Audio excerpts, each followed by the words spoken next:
জুলাই সনদ বাস্তবায়নের মধ্য দিয়ে আমরা যে নতুন নির্বাচনটা চাই সেটা, তবে এটাও এখন এনসিপি কি পলিটিক্সটা করতে চাই এটা তো আমিও ক্লিয়ার না, আপনারা কেউ ক্লিয়ার না, যে যার পলিটিক্সটা ভালো অর্থে করবে।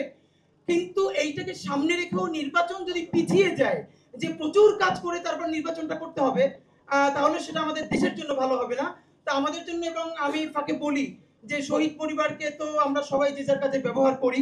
আজকে এখানে আমরা সবাই বসে আছি, সামনে অনেক শহীদ পরিবার আছেন, তাই সামনে শহীদ পরিবার যাদের কাপড় চোপড় দেখলে আপনি বুঝতে পারবেন যে আসলে তাদের জীবনে তো কোনো পরিবর্তন আসে নাই, এটা তো বোঝা যায়।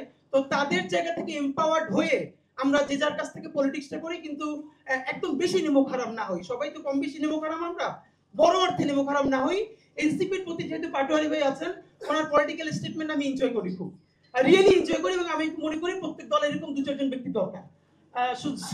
এনসিপি লাকি যে পাটোয়ারির মতো একটা ফিগার পাইছে।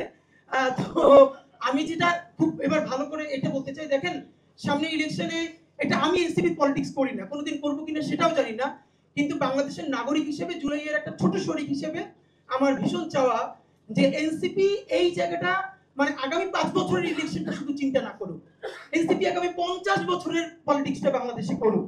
মুশকিলটা হলো আজকে এখনো তার সাথে বিএনপির সাথে অথবা জামাতের সাথে পলিটিক্যাল অ্যালায়েন্স হয় নাই, কিন্তু এখন কয়েকদিন পরে বিএনপির সাথে হলে আমার কোনো আপত্তি নাই।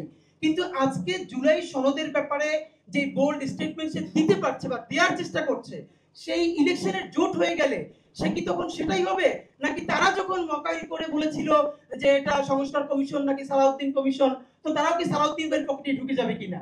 তা আমরা যে এনসিপি সালাউদ্দিন ভাইয়ের পকেটেও না ঢুকুক, জামাত ইসলামের পকেটেও না ঢুকুক, আগামী নির্বাচনে সে যদি একটাও না পায়, ভাই আগামী 5 বছরই শুধু বাংলাদেশের নির্বাচন না, বাংলাদেশ যতদিন টিকে থাকবে ইনশাআল্লাহ এখানকার পলিটিক্সও টিকে থাকবে।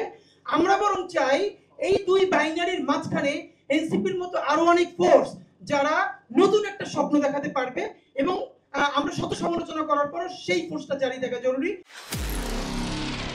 নিরপেক্ষ, সত্য প্রকাশে আপোষহীন।